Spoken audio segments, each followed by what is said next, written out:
23, 20 up to 30 student from 9th standard. Okay, चलिए आज हम अपनी आज की कक्षा शुरू करते हैं। संज्ञा। संज्ञा किसे कहते हैं? किसी व्यक्ति, वस्तु, स्थान, जाति या भाव के नाम को हम संज्ञा कहते हैं। ಅಂದ್ರೆ ಯಾವುದೇ ಒಂದು ವ್ಯಕ್ತಿ ಆಗಿರಲಿ, ವಸ್ತು ಆಗಿರಲಿ, ಯಾವುದೇ ಒಂದು ಪ್ಲೇಸ್ ಆಗಿರಲಿ, ಆ ಒಂದು ಭಾವನೆಗಳ ಹೆಸರಿಗೆ ನಾವೇನ್ ಕರಿತೀವಿ? ಸಂಜ್ಞಾ ಅಂತ ಕರಿತೀವಿ। ಯಾಕೆ ಎಕ್ಸಾಂಪಲ್ ಇಂಗ್ಲಿಷ್ ಅಲ್ಲಿ ನೌನ್ ಓದಿದ್ರೆ noun is A person, place or thing ಅಂತ। ಅದೇ ರೀತಿ ಹಿಂದಿಯೊಳಗೆ ಕಿಸಿ ವ್ಯಕ್ತಿ, ಯಾವುದೋ ಒಂದು ವ್ಯಕ್ತಿ ಹೆಸರಾಗಿರ್ಬೋದು, ಒಂದು ವಸ್ತುವಿನ ಹೆಸರಾಗಿರ್ಬೋದು, ಒಂದು ಸ್ಥಾನದ ಹೆಸರಾಗಿರ್ಬೋದು, ಯಾವುದೋ ಒಂದು ವ್ಯಕ್ತಪಡಿಸೋ ಭಾವ ಆಗಿರ್ಬೋದು, ಅವೆಲ್ಲವುಗಳ ಏನ್ ಕರಿತೀವಿ ನಾವು? ಸಂಜ್ಞಾ ಅಂತ ಕರಿತೀವಿ। ಎಕ್ಸಾಂಪಲ್, ಈ ನಿಮ್ಮ ಹೆಸರನ್ನ, ಯಾವ್ದೊಂದು ಹೆಸರನ್ನ ಅನಿಲ್, ಅನಿಲ್, ಮತ್ತೆ ನಮ್ಮ ಊರಿನ ಹೆಸರಾಗಿರೋದು ಶಿಗ್ಗಾಂವ್, ಒಂದು ಚಾಕ್ ಬೋರ್ಡ್ ಆಗ್ಬೋದು, ಕಲಂ, pen name, pencil. Okay, Anil, Shiggaon, ಇದ್ರದ್ದು ಒಂದು ವ್ಯಕ್ತಿ ಹೆಸರು, ಇದು ಒಂದು ಊರಿನ ಹೆಸರು, ಒಂದು ವಸ್ತುವಿನ ಹೆಸರು। ಅಂದ್ರೆ ಯಾವುದೇ ವ್ಯಕ್ತಿ ಹೆಸರಾಗಿರ್ಬೋದು, ಒಂದು ವಸ್ತುವಿನ ಹೆಸರಾಗಿರ್ಬೋದು, ಒಂದು ಊರಿನ ಹೆಸರನ್ನು ಯಾವುದು ಸೂಚಿಸ್ತಾವಲ್ಲ ಅದನ್ನ ನಾವೇನ್ ಕರಿತೀವಿ? ಸಂಜ್ಞಾ ಅಂತ ಕರಿತೀವಿ। ನಿಮ್ಗೆ ಪರೀಕ್ಷೆಯಲ್ಲಿ ಪ್ರಶ್ನೆ ಕೇಳ್ಬೋದು, ಏನಂತ? ಒಂದು ವಾಕ್ಯವನ್ನು ಕೊಟ್ಟಿರ್ತಾರೆ, ಆ ವಾಕ್ಯದಲ್ಲಿ ಸಂಜ್ಞಾ ಶಬ್ದ ಯಾವುದು ಅಂತ। राम बाजार को गया, राम बाजार को गया, तो राम बाजार को गया इस वाक्य में संज्ञा शब्द कौन सा है? ಇದರಲ್ಲಿ ಸಂಜ್ಞಾ ಶಬ್ದ ಯಾವುದು ಅಂತ ಕೇಳಿದಾಗ ಯಾವುದು ಸಂಜ್ಞಾ ಶಬ್ದ ಆಗುತ್ತೆ? ಇಲ್ಲಿ ವ್ಯಕ್ತಿ ಹೆಸರು ಯಾವ್ದು ಬಂದಿದೆ? ರಾಮ। ಸೊ ರಾಮ ವ್ಯಕ್ತಿ ಹೆಸರು ಅಂತ ಆದಾಗ ಸೊ ಇಲ್ಲಿ ಸಂಜ್ಞಾ ಶಬ್ದ ರಾಮ ಅಂಡರ್ಲೈನ್ ಮಾಡಬೇಕಾಗುತ್ತೆ, ರಾಮ ಸಂಜ್ಞಾ ಶಬ್ದ ಅಂತ। तो ಅದನ್ನ ನಾವು ಹೇಳ್ತೀವಿ किसी व्यक्ति, वस्तु, स्थान, जाति या भाव के नाम को हम क्या कहते हैं? संज्ञा कहते हैं। किसी भी व्यक्ति का नाम आए या वस्तु का या स्थान का नाम कहीं वाक्य में दिखाई दिए तो वो शब्द को हम संज्ञा शब्द कहते हैं। आई थिंक ಇದು ಅರ್ಥ ಆಯ್ತು ಅನ್ಕೋತೀನಿ ಸಂಜ್ಞಾ ಅಂದ್ರೆ ಏನು ಅಂತ।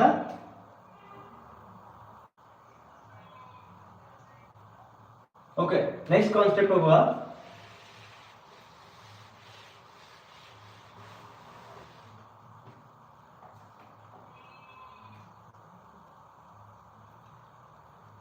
ಇದರಲ್ಲಿ ನೋಡಿ ಸಂಜ್ಞಾದಲ್ಲಿ ಮತ್ತು 5 भेदಗಳು ಬರ್ತವೆ। संज्ञा में 5 भेद है।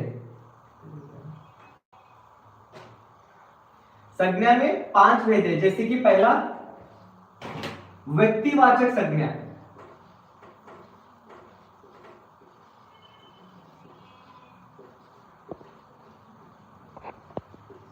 व्यक्तिवाचक, जातिवाचक,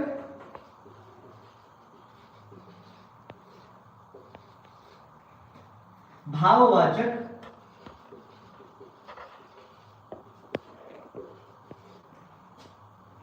समुदायवाचक,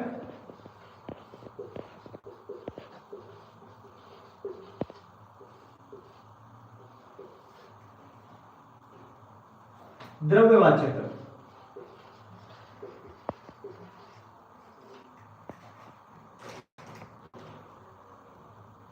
तो संज्ञा में 5 भेद है। पहला व्यक्तिवाचक संज्ञा, जातिवाचक संज्ञा, भाववाचक संज्ञा, समुदायवाचक संज्ञा और द्रव्यवाचक संज्ञा।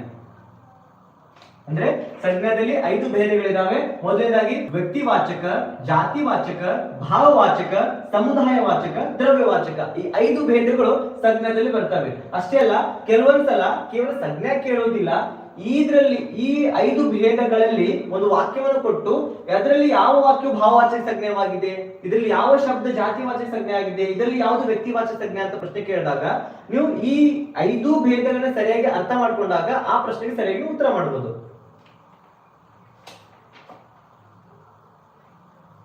ಸೊ ಹಾಗಾದ್ರೆ ಈ ವ್ಯಕ್ತಿವಾಚಕ ಸಂಜ್ಞಾ, ಜಾತಿವಾಚಕ ಸಂಜ್ಞಾ, ಭಾವವಾಚಕ ಸಂಜ್ಞಾ, ಸಮುದಾಯವಾಚಕ ಸಂಜ್ಞಾ, ದ್ರವ್ಯವಾಚಕ ಸಂಜ್ಞಾ, ಈ 5ರಲ್ಲಿ ಮೊದಲನೇದಾಗಿ ನಾವು ವ್ಯಕ್ತಿವಾಚಕ ಸಂಜ್ಞಾ ಅಂದರೆ ಏನು ಅಂತ ತಿಳ್ಕೊಳ್ಳೋಣ।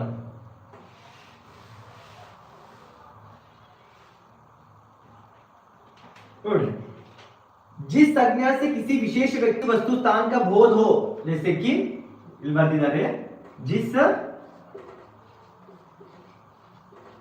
संज्ञा से किसी विशेष व्यक्ति, व्यक्ति, किसी विशेष व्यक्ति, वस्तु, स्थान का बोध हो,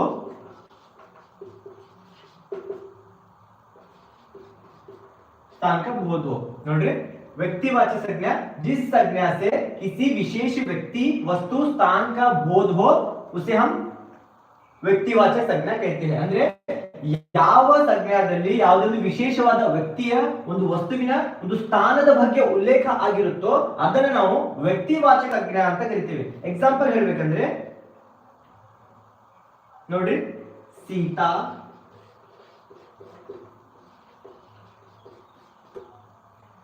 रामायण, गंगा, यमुना। ನೋಡಿ ಇಲ್ಲಿ ವಿಶೇಷ ವ್ಯಕ್ತಿ कंपलसरी, जिसे कहा था कि विशेष व्यक्ति मतलब सीता, रामायण, गंगा, यमुना, किसी विशेष व्यक्ति, वस्तु या स्थान का बोध होता है उसे हम क्या कहते हैं? व्यक्तिवाचक संज्ञा कहते हैं।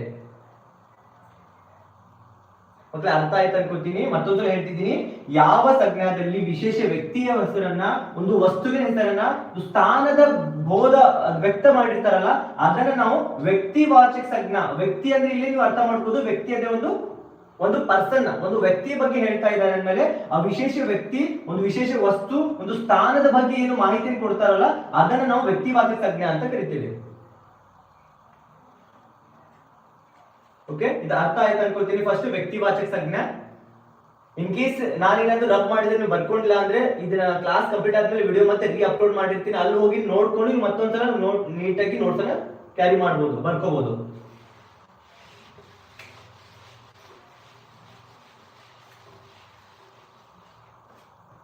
The next one is second one ಬರುತ್ತೆ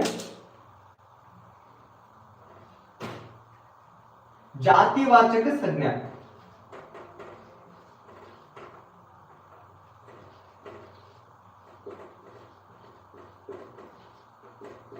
जातिवाचक संज्ञा। तो जातिवाचक संज्ञा अंदर ಏನು? जिस संज्ञा से किसी विशेष, जिस संज्ञा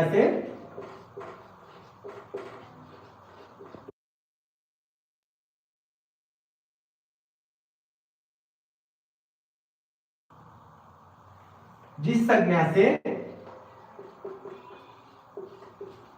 किसी जाति या वर्ग का बोध हो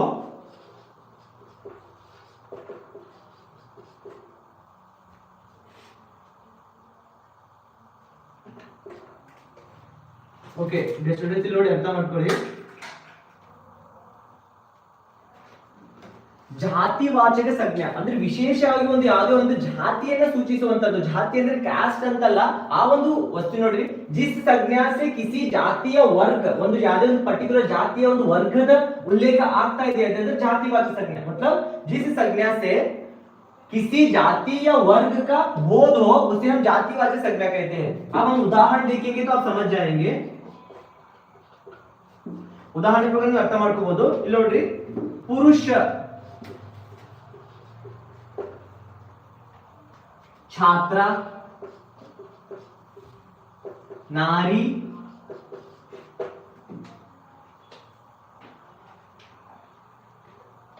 ब्राह्मण,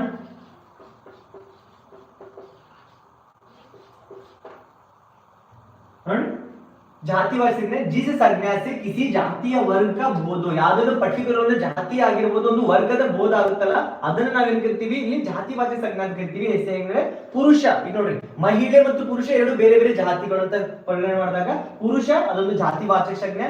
ಛಾತ್ರ ಅಂದ್ರೆ ನಾವು ಮೇಲ್ ಸ್ಟೂಡೆಂಟ್ ಅಂತ ಕರಿತೀವಿ, ಛಾತ್ರ ಅಂದ್ರೆ ಫಿಮೇಲ್ ಸ್ಟೂಡೆಂಟ್ ಅಂತ ಕರಿತೀವಿ। तो ಛಾತ್ರ ಅಂದ್ರೆ ಫಿಮೇಲ್, ನಾರಿ ಅಂದ್ರೆ ಮಹಿಳೆಯರಿಗೆ ನಾರಿ ಅಂತ ಹೆಂಗ್ ಕರಿತೀವಿ। ಸೊ ಇಲ್ಲಿ ವಿಶೇಷವಾಗಿ ಒಂದು ಏನ್ ಹೇಳ್ತಿದ್ದಾರೆ, ಒಂದು ಜಾತಿಯ ಬಗ್ಗೆ ಒಂದು ಉಲ್ಲೇಖ ಮಾಡ್ತಾ ಇದ್ದಾರೆ, ವಿಶೇಷ ಒಂದು ವರ್ಗದ ಬಗ್ಗೆ ಉಲ್ಲೇಖ ಮಾಡ್ತಾ ಇದ್ದಾರೆ ಅಂದ್ಮೇಲೆ ಆ ಶಬ್ದಗಳು ಆತರ ಬಂದಾಗ ಅದನ್ನ ನಾವೇನ್ ಹೇಳ್ತೀವಿ? ಜಾತಿವಾಚಕ ಸಂಜ್ಞಾ। वैसे शब्दों को हम कहेंगे जैसे कि पुरुष, छात्रा, नारी, ब्राह्मण आदि। इसे हम कहते हैं जातिवाचक संज्ञा। अर्थ आय तक को इतनी समझ में आया होगा आप सबको।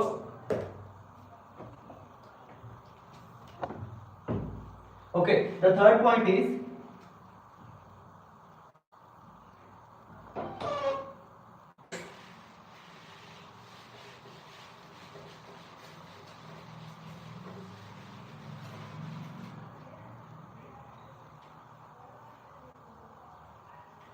Third one भाववाचक।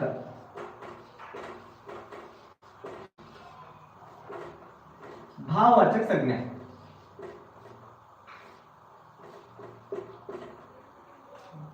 जिस संज्ञा से पदार्थ या व्यक्ति का गुण, दोष, व्यापार, दशा आदि का भाव का बोध हो। इधर डेफिनेशन नोट करिए। जिस संज्ञा से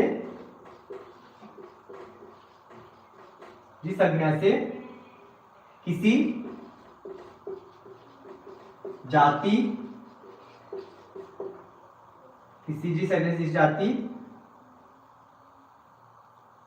सॉरी मिस्टेक आ गई, 1 निमिष।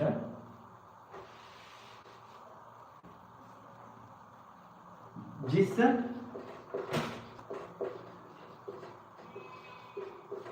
संज्ञा से पदार्थ या व्यक्ति के गुण, दोष, व्यापार, गुण, दोष, व्यापार, दशा आदि के भाव का बोध हो।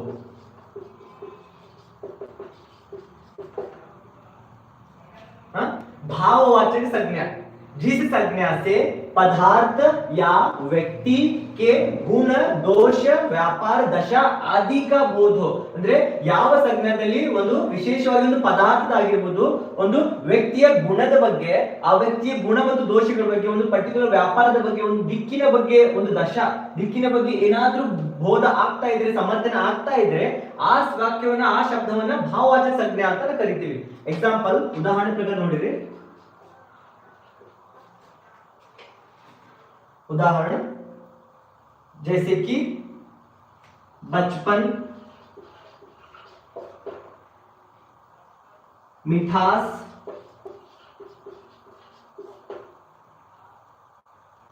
बुराई, बुरा, लंबा,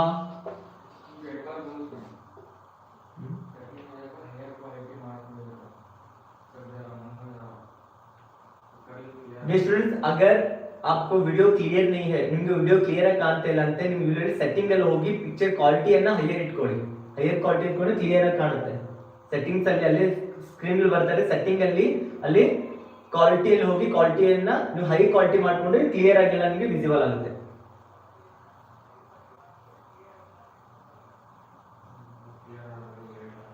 ओके, भाववाचक संज्ञा नोड्री, जिस संज्ञा से पदार्थ या व्यक्ति के गुण, दोष, व्यापार, दशा ಇಲ್ಲಿ ಮುಖ್ಯವಾಗಿ ನೀವು ಇದನ್ನ ಉಪಯೋಗ ಮಾಡ್ತೀವಿ, ಇಂಪಾರ್ಟೆಂಟ್ ಆಗಿ ನೋಡ್ಕೊರಿ। यह इस पर जानकारी ले आप ಯಾವ ವಿಶೇಷವಾಗಿ ಶಬ್ದದಲ್ಲಿ ಒಂದು ವ್ಯಕ್ತಿಯ ಗುಣ ದೋಷಗಳ ಬಗ್ಗೆ, ಒಂದು ವಸ್ತುವಿನ ಗುಣದ ಬಗ್ಗೆ ಯಾವ ಶಬ್ದ ಉಲ್ಲೇಖ ಆಗಿರುತ್ತೋ, ಎಕ್ಸಾಂಪಲ್ ನೋಡ್ರಿ, मिठास, जिलेबी मीठी है, यह वाक्य में भाववाचक संज्ञा कौन सा है ಅಂತ ಪ್ರಶ್ನೆ ಕೇಳಿದ್ರೆ ಅನ್ಕೊಳ್ಳಿ।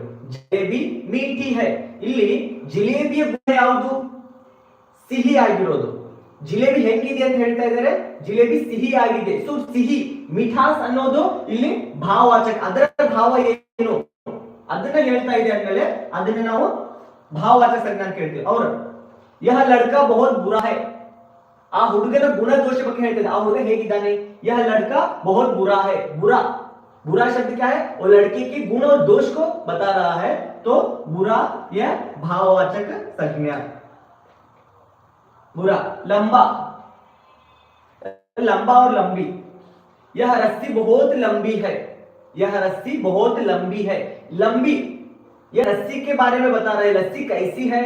तो रस्सी लंबी है। तो लंबी का मतलब ये लंबी शब्द ಭಾವವಾಚಕ ಅಂದ್ರೆ ಒಂದು ವಸ್ತುವಿನ ಆಗಿರಬಹುದು ಒಂದು ವ್ಯಕ್ತಿಯ ಗುಣ ಬಗ್ಗೆ ಆ ವ್ಯಕ್ತಿ ಹೇಗಿದ್ದಾನೆ ಒಳ್ಳೆಯವನು ಕೆಟ್ಟವನು ಉದ್ದನೋ ಗಿಡ್ಡನೋ ದಪ್ಪನೋ ಯಾವುದೇ ಆ ವ್ಯಕ್ತಿಯ ಗುಣದ ಬಗ್ಗೆ ಯಾವ ಶಬ್ದಗಳು ಹೇಳ್ತಾವಲ್ಲ ಆ ಶಬ್ದಗಳನ್ನ ಭಾವವಾಚಕ ಸಂಜ್ಞಾ ಶಬ್ದ ಅಂತ ನಾವು ಕರಿತೀವಿ.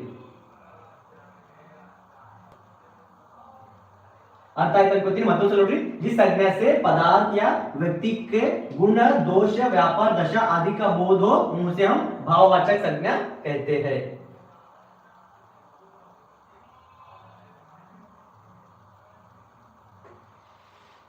ओके नेक्स्ट चारवा बोध नाಲ್ಕನೇ ಪ್ರಕಾರ ನೋಡ್ತಾ ಬಂದಾಗ ಸಮುದಾಯವಾಚಕ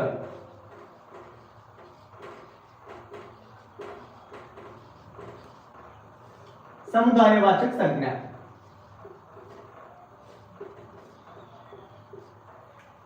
यहाँ पर देखिए समुदायवाचक संज्ञा ಸಮುದಾಯ ಅಂತ ಶಬ್ದ ಬಂದಾಗ ನಿಮಗೆ ಅರ್ಥ ಆಗಿರೋದು ಸಮುದಾಯ ಅಂದ್ರೆ ಯಾವುದೊಂದು ಗ್ರೂಪ್ ಅನ್ನು ನಾವು ಸಮುದಾಯ ಅಂತ ಕರಿತೀವಿ ಟೋಟಲಿ ಒಂದ್ ಕಡೆ ಸೇರಿರ್ತಾರಲ್ಲ ಅದನ್ನ ಸಮುದಾಯ ಅಂತ ಕರಿತೀವಿ. तो समुदायवाचक संज्ञा का अर्थ क्या है जिस संज्ञा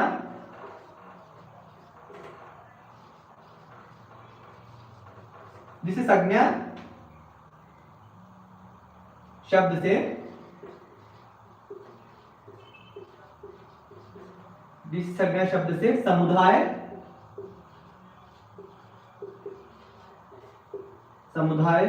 का बोध हो.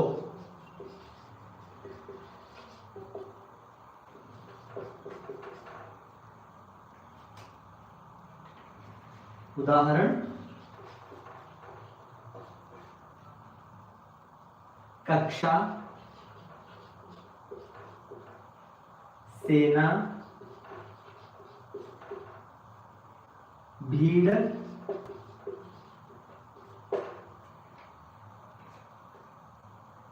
सभा.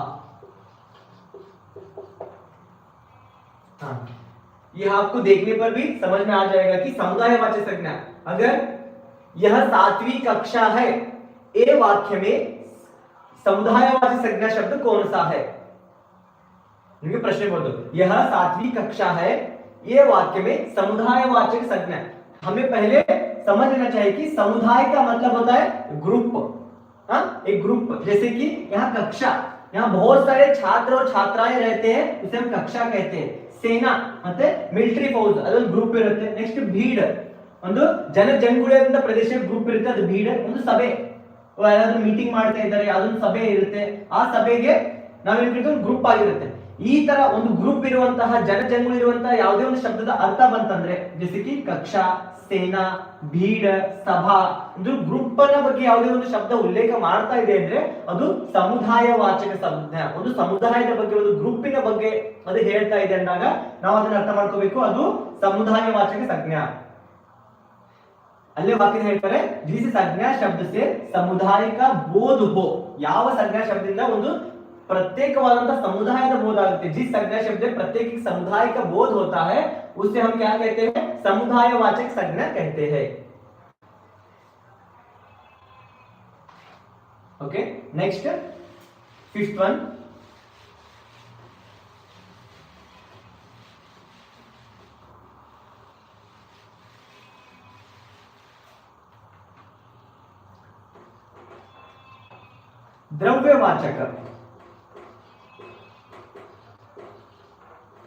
द्रव्यवाचक संज्ञा.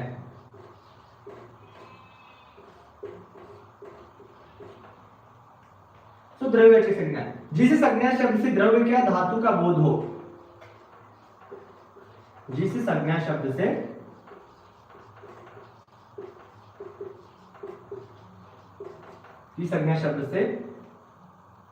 द्रव्य या धातु का बोध हो.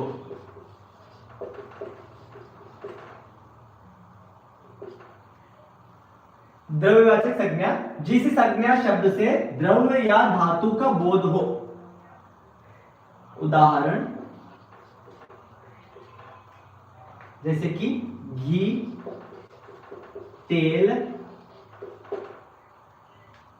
ಲೋಹ,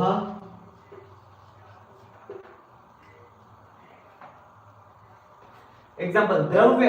ನಮ್ಗೆಲ್ಲ ದ್ರವ್ಯ ಅಂದ ತಕ್ಷಣ ಗೊತ್ತಾಗುತ್ತೆ, ದ್ರವ್ಯ ಅಂದ್ರೆ ಏನ್ ಹೇಳಿ, ದ್ರವ ರೂಪದಲ್ಲಿರುವುದು ಅಂತ ಅಲ್ಲ. द्रव्यवाचक संज्ञा, जिस संज्ञा शब्द से द्रव्य धातु का ಅಂದ್ರೆ ಯಾವುದೋ ಒಂದು ದ್ರವ್ಯದ ಅಥವಾ ಒಂದು ಧಾತುವಿನ ಬೋಧ ಆಯ್ತಂದ್ರೆ ಆ ಶಬ್ದವನ್ನು ದ್ರವ್ಯವಾಚಕ संज्ञा ಅಂತ ಕರಿತೀವಿ.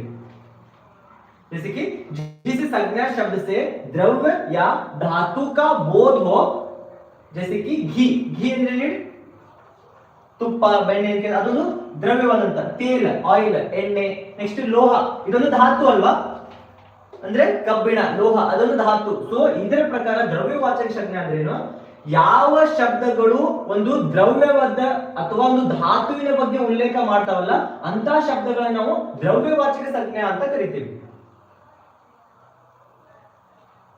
ನೋಡ್ರಿ ಮತ್ತೊಂದ್ಸಲ, जिस संज्ञा शब्द से द्रव्य या धातु का बोध हो, जैसे कि घी, तेल, लोहा. ನಿಮಗೆ ವಾಕ್ಯ ಕೊಟ್ಟು रहीम ने तेल लाने बाजार गया. रहीम ने प्रश्न ಕೇಳಬಹುದು ನಿಮಗೆ, रहीम ने तेल लाने बाजार गया. तो इस वाक्य में द्रव्यवाचक संज्ञा कौन सा है, द्रव्य संज्ञा शब्द कौन सा है ಅಂತ ಪ್ರಶ್ನೆ ಬಂದ್ರೆ, ಇನ್ ಕೇಸ್ ಎಕ್ಸಾಂಪಲ್ ಹೇಳ್ತಾ ಇದ್ದೀನಿ. द्रव्यवाचक संज्ञा ಅಂದ್ರೆ रहीम ने तेल लाने बाजार गया. तेल ಅಂದ್ರೆ ಇದೊಂದು ತೇಲ್, ಈ ಶಬ್ದ ಅಲ್ಲಿ ಬಂದಿದೆ. ತೇಲ್ ಅಂದ್ರೆ ಒಂದು ದ್ರವ್ಯ ರೂಪವಾದಂತ ವಸ್ತು ಇದ್ಮೇಲೆ ಆ ಶಬ್ದ ಏನಾಗುತ್ತೆ, ದ್ರವ್ಯವಾಚಕ ಸಂಜ್ಞೆ. ಅದನ್ನು ಅಂಡರ್ಲೈನ್ ಮಾಡಿ ಮಾರ್ಕ್ ಮಾಡಬೇಕಾಗುತ್ತೆ. ಅರ್ಥ ಆಯ್ತು ಅನ್ಕೋತೀನಿ ಆ ಕಾನ್ಸೆಪ್ಟ್.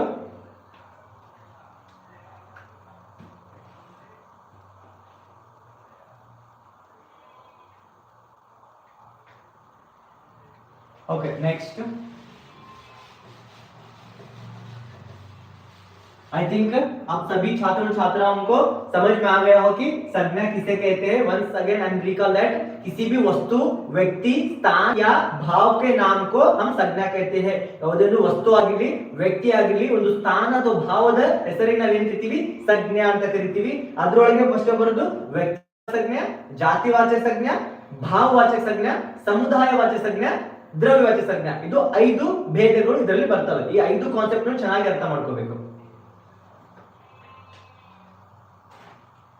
ಓಕೆ, ಸಂಜ್ಞಾ ಪರೀಕ್ಷೆಯಲ್ಲಿ ಈ ಚಾಪ್ಟರ್ ಮೇಲೆ, ಸಂಜ್ಞಾ ವಿಷಯದ ಮೇಲೆ ಒಂದು ಪ್ರಶ್ನೆ ಖಂಡಿತವಾಗಿ ಇದ್ದೇ ಇರುತ್ತೆ. ಖಂಡಿತವಾಗಿ ಈ ಸಂಜ್ಞಾ, ಅದು 7th 8th ಆಗಿರ್ಬೋದು, 9th ಆಗಿರ್ಬೋದು, 10th ಎನ್ಯುವಲ್ ಎಕ್ಸಾಮ್ ಆಗಿರ್ಬೋದು, ಸಂಜ್ಞಾ ಶಬ್ದ ಮೇಲೆ ಖಂಡಿತವಾಗಿ ಒಂದು ಪ್ರಶ್ನೆ ಬಂದೇ ಬರುತ್ತೆ. ಅದರಲ್ಲಿ ಕೂಡ ಯಾವ್ದಾದ್ರು 5 ಮೇಲೆ ಕೇಳ್ಬೋದು. ಭಾವವಾಚಕ ಸಂಜ್ಞೆ ಅದ್ರ ಮೇಲೆ, ಜಾತಿವಾಚಕ, ಸಮುದಾಯವಾಚಕ, ದ್ರವ್ಯವಾಚಕ, ಯಾವ್ದ್ರ ಮೇಲೆ ಕೂಡ ಒಂದು ಪ್ರಶ್ನೆ ಬರುತ್ತೆ. ಆದ್ರೆ ಸಂಜ್ಞಾ ಶಬ್ದ ಮೇಲೆ ಒಂದು ಪ್ರಶ್ನೆ ಖಂಡಿತವಾಗಿ ಇದ್ದೇ ಇರುತ್ತೆ.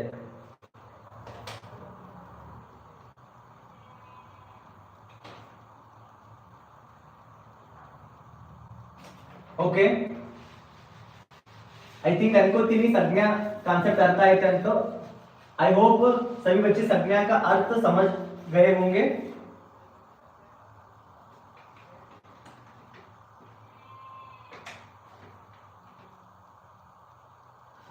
और इसके बाद है लिंग. The next important concept is लिंग.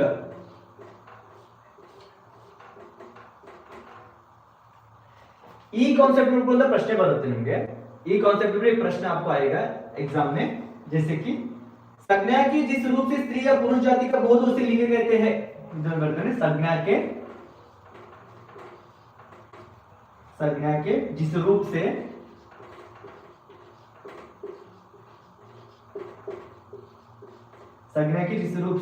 स्त्री या पुरुष, संज्ञा के जिस रूप से स्त्री या पुरुष जाति का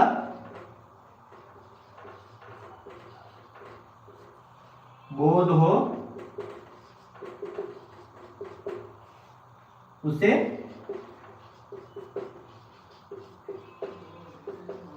लिंग कहते हैं. संज्ञा के जिस रूप से स्त्री या पुरुष जाति का बोध उसे लिंग कहते हैं. आपको परीक्षा में लिंग का मतलब नहीं पूछते, लिंग का डेफिनेशन नहीं पूछते, कोई वाक्य देखकर इसे कौन सा लिंग है. जैसे कि एग्जांपल में इसके अंदर 2 भेद आएंगे. पहला एक पुल्लिंग, दूसरा स्त्रीलिंग,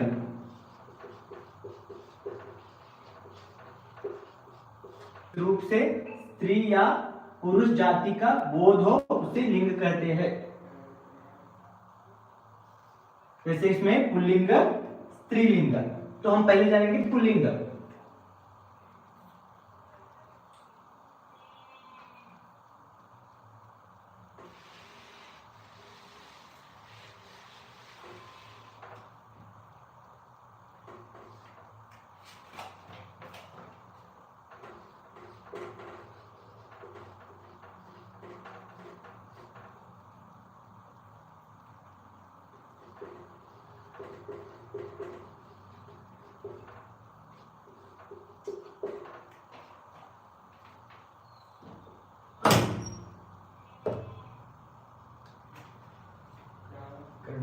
पुल्लिंग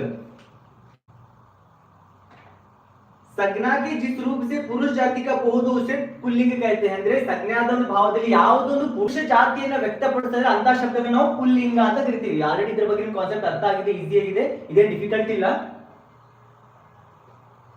पुल्लिंग संज्ञा के जिस रूप से पुरुष जाति का बोध, संज्ञा ಶಬ್ದಗಳು ಯಾವುದು ಪುರುಷ ಜಾತಿಯನ್ನ ಹೇಳಿಕೊಡುತ್ತೋ, ಪುರುಷ ಜಾತಿಯನ್ನ ವ್ಯಕ್ತ ಮಾಡುತ್ತೋ ಅದನ್ನು ನಾವು ಪುಲ್ಲಿಂಗ ಅಂತ ಕರಿತೀವಿ।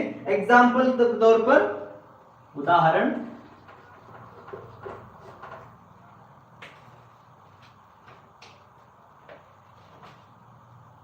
दीपक,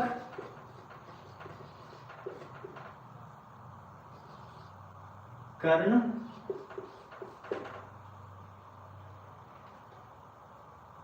रहीम, ಇಟಿಸಿ। ದೀಪಕ್, ಕರ್ಣ, ರಹೀಮ್, ಇಟಿಸಿ ಅಂದ್ರೆ ಯಾವ ಶಬ್ದಗಳು ಪುರುಷ ಜಾತಿಯನ್ನ ಹೇಳ್ಕೊಡ್ತವೆ, ಇದೊಂದು ಪುರುಷ ಅಂತ ನಾವು ಹೆಂಗ್ ಹೇಳ್ತೀವೋ ಆ ಶಬ್ದಗಳು ಬಂದಾಗ ನಾವು ಪುಲ್ಲಿಂಗ ಅಂತ ಕರಿತೀವಿ। और एक कॉन्सेप्ट है स्त्रीलिंग।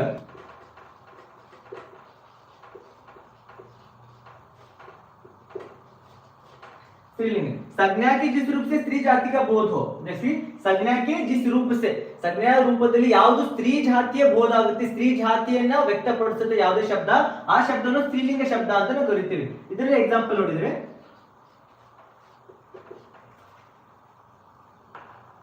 जैसे कि काया, सीता, लक्ष्मी आदि।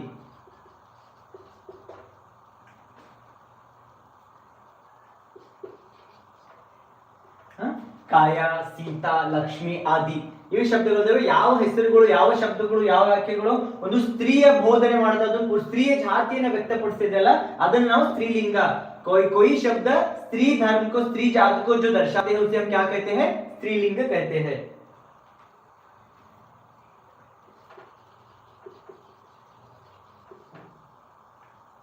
ಇದರಲ್ಲಿ ಕೇವಲ ಸ್ತ್ರೀ ಮತ್ತು ಪುರುಷ ಮಹಿಳೆ ಅಷ್ಟೇ ಬರೋದಿಲ್ಲ, ಇದರಲ್ಲಿ ಕೆಲವೊಂದು ವಸ್ತುಗಳಿಗೆ ನಾವು ಕೂಡ ಅದೇ ರೀತಿ ಸ್ತ್ರೀಲಿಂಗ ಪುಲ್ಲಿಂಗದ ಕೂಡ ನಾವು ಬದಲಾವಣೆ ಮಾಡ್ಕೋತೀವಿ ಇದರಲ್ಲಿ। ಆದ್ರೆ ಕನ್ನಡದಲ್ಲಿ ನಪುಂಸಕಲಿಂಗ ಅಂತ ಬರುತ್ತೆ, ಬಟ್ ಹಿಂದಿಯಲ್ಲಿ ಅದನ್ನ ವ್ಯಕ್ತ ಮಾಡೋದಿಲ್ಲ, ಕೇವಲ ಪುಲ್ಲಿಂಗ ಸ್ತ್ರೀಲಿಂಗ ಎರಡೇ ನಾವು ಇಲ್ಲಿ ವ್ಯಕ್ತ ಮಾಡ್ತೀವಿ, ಎರಡೇ ಮಾತ್ರ ಸ್ಟಡಿ ಮಾಡ್ತೀವಿ ಇದರಲ್ಲಿ।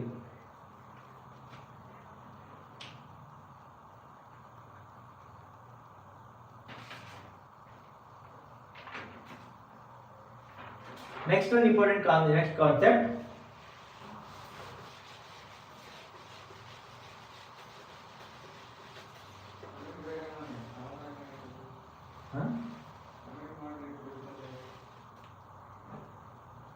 अगर आपको मेरे कॉन्सेप्ट समझ में आ रहा है तो प्लीज कमेंट कीजिए कि yes sir we are understanding. अगर नहीं समझ आए तो, कौन सा कॉन्सेप्ट नहीं समझ आए तो जस्ट मैसेज कीजिए, टाइप कीजिए, कमेंट कीजिए, ये कॉन्सेप्ट नहीं समझ में तो रिपीट बताने की कोशिश करूंगा।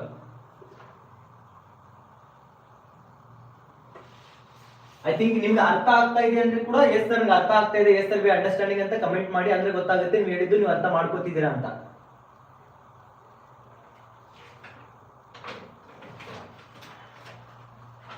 No, I'm not getting any comments by you.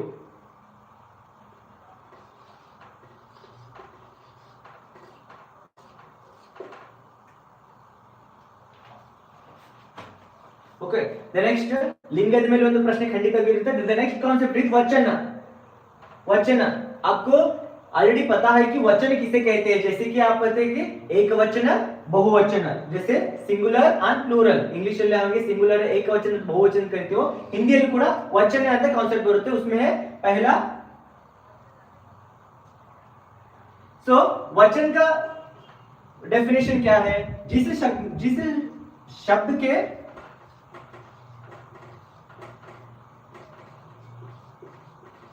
जिस रूप, शब्द के जिस रूप से किसी वस्तु के एक अथवा अनेक होने का बोध हो, ठीक है, अनेक बोध हो, उसे बहुवचन कहते हैं। शब्द के जिस रूप से किसी वस्तु के एक अथवा अनेक होने का बोध हो, ಅಂದ್ರೆ ವಚನ ಅಂದ್ರೆ ಏನು ತಕ್ಷಣ ಇರುತ್ತೆ, ಶಬ್ದಕ್ಕೆ जिस रूप के ಅಂದ್ರೆ ಯಾವುದೇ ಶಬ್ದದಲ್ಲಿ ಒಂದು ವಸ್ತು ಒಂದು ಇದೆಯೋ ಅಥವಾ ಒಂದಕ್ಕಿಂತ ಹೆಚ್ಚಿದೆಯೋ, ವ್ಯಕ್ತಿ ಒಬ್ಬರಿದ್ದಾರೆ ಒಬ್ಬಕ್ಕಿಂತ ಹೆಚ್ಚಿದಾರ ಅಂದ್ರೆ ಅದನ್ನ ಯಾವ ರೀತಿ ವ್ಯಕ್ತಪಡಿಸುತ್ತೆ, ಏಕ ಅಥವಾ ಅನೇಕ ಹೋನೆ ಕಾ ಬೋಧ ಹೋ, ಅಂದ್ರೆ ಶಬ್ದದಲ್ಲಿ ಒಂದು ರೂಪ, ಅದು ವಸ್ತು ಆಗಿರ್ಬೋದು ವ್ಯಕ್ತಿ ಆಗಿರ್ಬೋದು, ಅಲ್ಲಿ ಒಂದಿದೆಯಾ ಒಂದಕ್ಕಿಂತ ಹೆಚ್ಚಿದೆಯಾ ಅನ್ನೋದನ್ನ ಯಾವ್ದು ವ್ಯಕ್ತಪಡಿಸಿದೆ ಅಂದ್ರೆ ಅದನ್ನ ವಚನ ಅಂತ ಕರಿತೀವಿ। ಇದರಲ್ಲಿ ಒಂದು ಬೋಧ ಭಾಗ ಬರುತ್ತೆ ಏನಂತಂದ್ರೆ ಅದೊಂದು ಏಕವಚನ,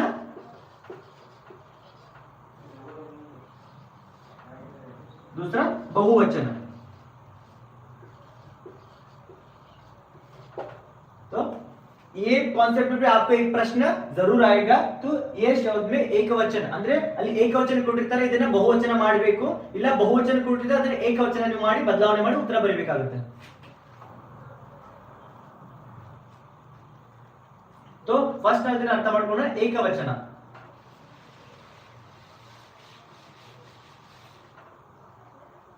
क्वेश्चन एक वचन,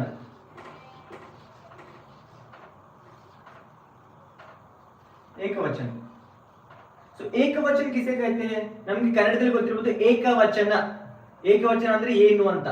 सो ये हिंदी में कहते हैं शब्द के जिस रूप से केवल एक व्यक्ति या वस्तु का बोध हो, ಅಂದ್ರೆ ಶಬ್ದದ ರೂಪದಲ್ಲಿ ಕೇವಲ ಒಂದು ವ್ಯಕ್ತಿಯ ಅಥವಾ ಒಂದೇ ಒಂದು ವಸ್ತುವಿನ ಬೋಧ ಆತಂದ್ರೆ ಅದನ್ನ ನಾವು ಏಕವಚನ ಅಂತ ಕರಿತೀವಿ। जैसे कि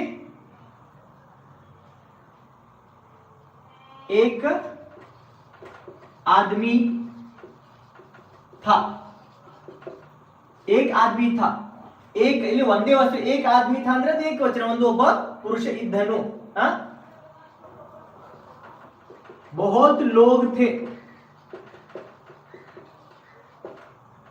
बहुत लोग थे, बहुत लोग ಅಂದ್ರೆ ಇಲ್ಲಿ ಒಂದಕ್ಕಿಂತ ಹೆಚ್ಚಿನ ಜನ ಇದ್ರು, बहुत लोग थे, ಅನೇಕ, ಇಲ್ಲಿ ಏನಾಗಿದೆ ಬಹುವಚನ, ಇದು ಏಕವಚನ। एक आदमी था बहुत लोग थे, इसमें एक वचन ಇಲ್ಲಿ ಬಹುವಚನ ಆಗುತ್ತೆ। सो ಏಕವಚನ ಅಂದ್ರೆ ಇಲ್ಲಿ ಕೇವಲ शब्द जिस रूप से केवल एक व्यक्ति या वस्तु का बोध हो, जैसे कि एग्जांपल, उदाहरण के तौर पर लड़का, लड़का, पुस्तक, कलम,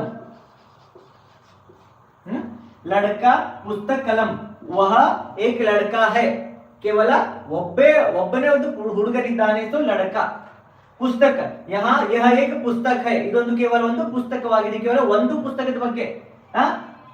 ಕಲಂ, ಕೇವಲ ಒಂದೇ ಒಂದು ವಸ್ತುವಿನ ಬಗ್ಗೆ ಏನೆಲ್ಲ ಉಲ್ಲೇಖ ಮಾಡ್ತಾ ಇದ್ದಾರೆ ಅದನ್ನ ನಾವು ಏಕವಚನ ಅಂತ ಕರಿತೀವಿ। ಇಲ್ಲಿ ಒಂದಕ್ಕಿಂತ ಹೆಚ್ಚು ಜನರಿಲ್ಲ, ಒಂದಕ್ಕಿಂತ ಹೆಚ್ಚು ವಸ್ತುಗಳಿಲ್ಲ, ಕೇವಲ ಒಬ್ಬ ವ್ಯಕ್ತಿ ಅಥವಾ ಒಂದು ವಸ್ತು ಇದೆ ಅಂದ್ಮೇಲೆ ಅದನ್ನ ನಾವು ಏಕವಚನ, उसका क्या कहते हैं, ಏಕವಚನ। एग्जांपल, लड़का, पुस्तक, कलम, ಏಕವಚನ। दूसरा है बहुवचन।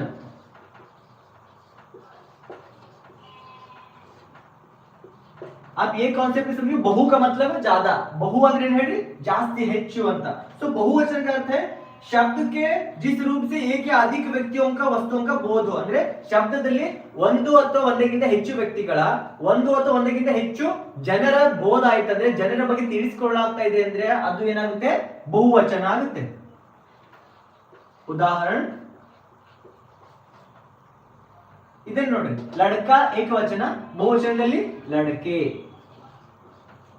ಪುಸ್ತಕ ಏಕವಚನ, ಬಹುವಚನದಲ್ಲಿ ಪುಸ್ತಕೆ.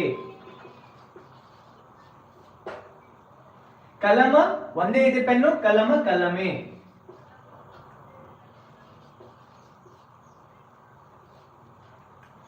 ನೋಡಲಿ, ಏಕವಚನ ಲಡಕ ಲಡಕೆ, ಪುಸ್ತಕ ಪುಸ್ತಕೆ, ಕಲಮ ಕಲಮೆ. ಸೊ ಒಂದಿದ್ದಾಗ ಅದು ಯಾವ ರೀತಿ ವ್ಯಕ್ತ ಆಗುತ್ತೆ, ಅದು ಒಂದಕ್ಕಿಂತ ಹೆಚ್ಚಿದ್ದಾಗ ಯಾವ ರೀತಿ ಬದಲಾವಣೆ ಆಗುತ್ತೆ. ಸೊ ಒಂದೇ ವಸ್ತು ಒಂದೇ ವ್ಯಕ್ತಿ ಇದ್ದಾಗ ಅದನ್ನು ಏಕವಚನ, ಒಂದಕ್ಕಿಂತ ಹೆಚ್ಚು ವ್ಯಕ್ತಿಗಳಿದ್ದಾಗ ಅದು ವಸ್ತು, ಒಂದಕ್ಕಿಂತ ಹೆಚ್ಚು ವಸ್ತುಗಳಿದ್ದಾಗ ಅದು ಏನಾಗುತ್ತೆ, ಬಹುವಚನ ಆಗುತ್ತೆ. ಅರ್ಥ ಆಯ್ತು ಅನ್ಕೊಡ್ತೀನಿ. ಅರ್ಥ ಆಗಿದೆ ದಯವಿಟ್ಟು ಎಸ್ ಸರ್ ಅರ್ಥ ಆಗಿದೆ ಅಂತ ಕಮೆಂಟ್ ಮಾಡಿ.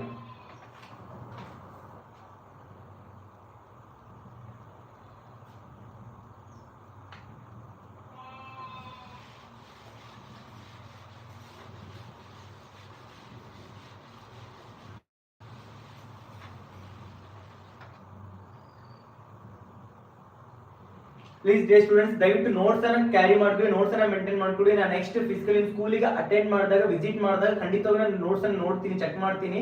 ಆಮೇಲೆ ಇದು ಯಾವುದೇ ಕೂಡ ಕಾನ್ಸೆಪ್ಟ್ ನಿಮ್ಗೆ ಅರ್ಥ ಆಗಿಲ್ಲಪ್ಪ ಅಂದ್ರೆ ಈ ವಿಡಿಯೋನ ಮತ್ತೆ ಅಪ್ಲೋಡ್ ಮಾಡಿರ್ತೀನಿ, ಅದನ್ನ ಮತ್ತೆ ಹೋಗಿ ನೀವು ಓಪನ್ ಆಗಿ ಅಲ್ಲಿ ಅಪ್ಲೋಡ್ ಆಗಿರುತ್ತೆ, ಅದನ್ನ ಮತ್ತೊಂದ್ಸಲ ನೋಡ್ಕೊಂಡು ನೀವು ಮತ್ತೆ ಏನು ಬರ್ಕೊಂಡಿಲ್ಲ, ಏನೋ ಮಿಸ್ ಮಾಡ್ಕೊಂಡಿದ್ರೆ ಮತ್ತೆ ಬರ್ಕೋಬಹುದು. डे स्टूडेंट्स, आप किसी कॉन्सेप्ट को मिस किया हो, अगर नहीं लिखा हो, लेट हो, ज्वाइन हुआ हो, तो क्या करें आप वीडियो अपलोड होने के बाद फिर से जाकर पूरा वीडियो देखकर अगर क्या आप नोट्स लिखना चाहते हो तो लिख सकते हो.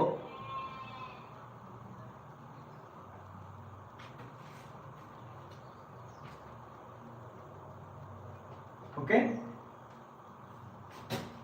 तो आज हम सीखे इस कॉन्सेप्ट पर पहला संज्ञा और उसके 5 भेद. ಇವತ್ತಿನ ಕ್ಲಾಸ್ ಅಲ್ಲಿ ನಾವು ಏನು ಕಲ್ತೀವಿ ಅನ್ನೋದನ್ನ ಅದಾದ್ಮೇಲೆ ಸಂಜ್ಞೆ ಆದ ತಕ್ಷಣ ಇದ್ರ 5 ಭೇದಗಳನ್ನು ಕಲ್ತೀವಿ.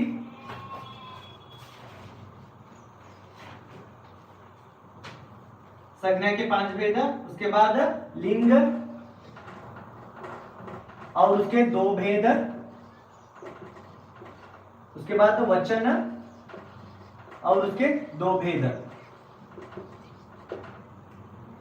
ಸಂಜ್ಞಾ ಮತ್ತು ಅದರ 5 ಪ್ರಕಾರಗಳನ್ನು ಓದಿದ್ವಿ, ಲಿಂಗ ಮತ್ತು ಅದರ 2 ಪ್ರಕಾರಗಳನ್ನು ನೋಡ್ಕೊಂಡ್ವಿ, ಆಮೇಲೆ ವಚನ ಮತ್ತು ಅದರ 2 ಪ್ರಕಾರ ನೋಡ್ಕೊಂಡ್ವಿ. ಖಂಡಿತವಾಗಿಯೂ ಎಕ್ಸಾಮ್ ಅಲ್ಲಿ ಇದರ ಮೇಲೆ ಒಂದು ಪ್ರಶ್ನೆ ಖಂಡಿತವಾಗಿರುತ್ತೆ, ಇದರ ಮೇಲೆ ಒಂದು ಪ್ರಶ್ನೆ ಖಂಡಿತವಾಗಿರುತ್ತೆ, ಇದರ ಮೇಲೆ ಕೂಡ ಒಂದು ಪ್ರಶ್ನೆ ಇದ್ದೇ ಇರುತ್ತೆ. ಒಂದು ಕ್ವಶನ್ ಖಂಡಿತವಾಗಿಯೂ ಸಂಜ್ಞಾ ಮೇಲೆ ಒಂದು ಪ್ರಶ್ನೆ ಕೇಳ್ತಾರೆ, ಲಿಂಗದ ಮೇಲೆ ಒಂದು ಪ್ರಶ್ನೆ ಕೇಳ್ತಾರೆ, ವಚನದ ಮೇಲೆ ಒಂದು ಪ್ರಶ್ನೆ ನಿಮಗೆ ಗ್ರಾಮರ್ ಪಾಠ ಅಲ್ಲಿ ಖಂಡಿತ ಬಂದೇ ಬರುತ್ತೆ.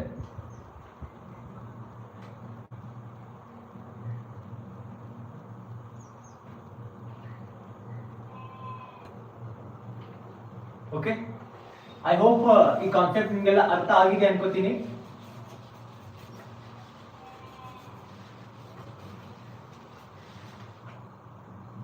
ಅಂಡ್ ಇದಷ್ಟೇ ಅಲ್ಲ, ನೆಕ್ಸ್ಟ್ ಬರುವ ಕ್ಲಾಸಸ್ ಗಳಲ್ಲಿ ನನ್ನ 10th ಸ್ಟ್ಯಾಂಡರ್ಡ್ ನ ಬ್ಲೂ ಪ್ರಿಂಟ್ ಅನ್ನ, ಎಕ್ಸಾಮ್ ಅಲ್ಲಿ ಬ್ಲೂ ಪ್ರಿಂಟ್ ಏನಿದೆ, ಅಕ್ಯುರೇಟ್ ಯಾವುದೇ ಪ್ರಶ್ನೆ ಮೇಲೆ ಯಾವ ಲೆಸನ್ ಮೇಲೆ ಯಾವ ಪ್ರಶ್ನೆ ಬರುತ್ತೆ ಅಂತ ಖಂಡಿತವಾಗಿ ಅದನ್ನ ಹೇಳ್ತೀನಿ. ಯಾವ ಪ್ರಶ್ನೆ ಬರುತ್ತೆ ಆ ಲೆಸನ್ ಮೇಲೆ ಅಂತ ಖಂಡಿತ ಅದನ್ನು ಕೂಡ ಹೇಳ್ತೀನಿ.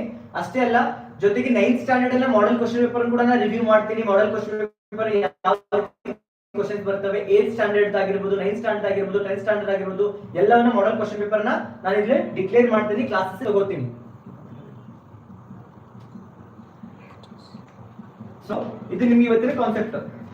ಸೊ ನೆಕ್ಸ್ಟ್ ಇದರಲ್ಲಿ ಸೆಕೆಂಡ್ ಕಾನ್ಸೆಪ್ಟ್ ಬರುತ್ತೆ ಸರ್ವನಾಮ ಅಂತ.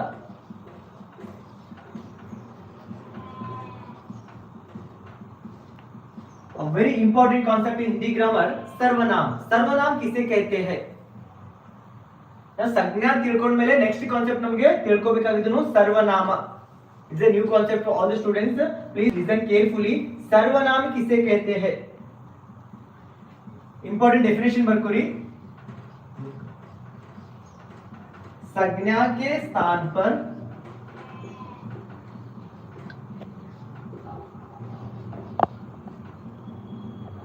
प्रयुक्त होने वाले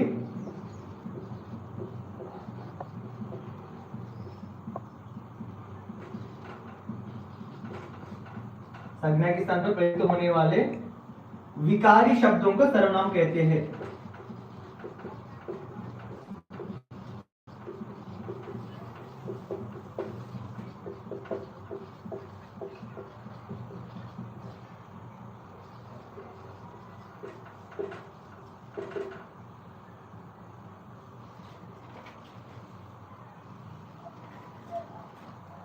आज क्लास सिर्फ हम यहीं पे एंड करेंगे। सर्वनाम किसे कहते हैं? संज्ञा के स्थान पर प्रयुक्त होने वाले विकारी शब्दों को सर्वनाम कहते हैं। ನೋಡಿಲೆ ನಾವು ಆಗಲಿ ನೌನ್ ಅಂತ ತಿಳ್ಕೊಂಡ್ವಿ. ನೌನ್ ಸಂಜ್ಞಾ, person, place or thing is called noun. ಸರ್ವನಾಮ ಇಟ್ಸ್ ಅ ಪ್ರೊನೌನ್. ನಾವು ಹೆಂಗೆ ಗ್ರಾಮರ್ ಇಂಗ್ಲಿಷ್ ಅಲ್ಲಿ ಪ್ರೊನೌನ್ ಓದ್ತೀವೋ ಸೇಮ್ ಅದೇ ರೀತಿ ಸರ್ವನಾಮ ಪ್ರೊನೌನ್ ಆಗಿರುತ್ತೆ. संज्ञा के स्थान पर ಅಂದ್ರೆ संज्ञाದ ಬದಲಿ नौन बदली ನಾವು ಏನು ಉಪಯೋಗ ಮಾಡ್ತೀವಿ? संज्ञा के स्थान पर प्रयुक्त होने वाले विकारी शब्दों को सर्वनाम कहते हैं. ನೋಡ್ಲೆ ಸಂಜ್ಞಾದ ಬದಲಿ ನೌನ್ ಬದಲಿ ಬೇರೆ ಯಾವ ಶಬ್ದಗಳನ್ನ ನಾವು ಉಪಯೋಗ ಮಾಡ್ಕೋತೀವೋ ಆ ಶಬ್ದಗಳನ್ನ ನಾವು ಏನ್ ಮಾಡ್ತೀವಿ? ಅವುಗಳನ್ನ ಸರ್ವನಾಮಗಳು, ಪ್ರೊನೌನ್ ಅಂತ ಕರಿತೀವಿ. ಸೊ ನೆಕ್ಸ್ಟ್ ಕ್ಲಾಸ್ ಅಲ್ಲಿ ಈ ಕಾನ್ಸೆಪ್ಟ್ ನ ಫುಲ್ ಆಗಿ ಮತ್ತೊಂದ್ಸಲ ಅರ್ಥ ಮಾಡ್ಕೊಳ್ಳೋಣ. ಸರ್ವನಾಮಗಳನ್ನ ಮತ್ತೊಂದ್ಸಲ ಓದೋಣ ಅಂತ ಹೇಳ್ತಾ, ಡಿಯರ್ ಸ್ಟೂಡೆಂಟ್ಸ್, ಇವತ್ತಿಗೆ ಈ ಕ್ಲಾಸ್ ನಲ್ಲಿ ಎಂಡ್ ಮಾಡ್ತಾ ಇದ್ದೀನಿ. ದಯವಿಟ್ಟು ಯಾರ್ಯಾರು ಈ ವಿಡಿಯೋನ ನೋಡಿಲ್ಲೋ ದಯವಿಟ್ಟು ವಿಡಿಯೋನ ಮತ್ತೆ ಒಂದ್ಸಲ ಹೋಗಿ ಡಿ ಅಪ್ಲೋಡ್ ಮಾಡಿದಾಗ ದಯವಿಟ್ಟು ವಿಡಿಯೋ ನೋಡಿ ಎಲ್ಲ ಕಾನ್ಸೆಪ್ಟ್ ನ ಬರ್ಕೊಳ್ಳಿ, ಅರ್ಥ ಮಾಡ್ಕೊಳ್ಳಿ. ಇದ್ರ ಮೇಲೆ ಕೂಡ 2 ಮಾರ್ಕ್ಸ್ ಕ್ವಶನ್ಸ್ ಬರುತ್ತೆ. ನೆಕ್ಸ್ಟ್ ಕ್ಲಾಸ್ ಅಲ್ಲಿ ಯಾವ ಕ್ವಶನ್ಸ್ ಬರುತ್ತೆ, ಹೇಗೆ ಬರುತ್ತೆ, ಇಂಪಾರ್ಟೆಂಟ್ ನೋಟ್ಸ್ ಏನು, ಬ್ಲೂ ಪ್ರಿಂಟ್ ಏನು, ಇಂಪಾರ್ಟೆಂಟ್ ಕ್ವಶನ್ಸ್ ಏನು, ಎಲ್ಲದರ ಬಗ್ಗೆ ಮಾಹಿತಿಯನ್ನ ಈ ನಮಸ್ತೆ ನೋಟ್ಸ್ 99 ಚಾನೆಲ್ ಮುಖಾಂತರ ಕೊಡ್ತೀನಿ. ಸೊ ದಯವಿಟ್ಟು ಹೋಗಿ ವಿಡಿಯೋ ನೋಡಿ, ಮತ್ತೆ ನೀವೆಲ್ಲ 9th 10th 8th standard videos ಮಕ್ಕಳಿಗೆಲ್ಲ ವಿಡಿಯೋನ ಶೇರ್ ಮಾಡಿ. Thank you.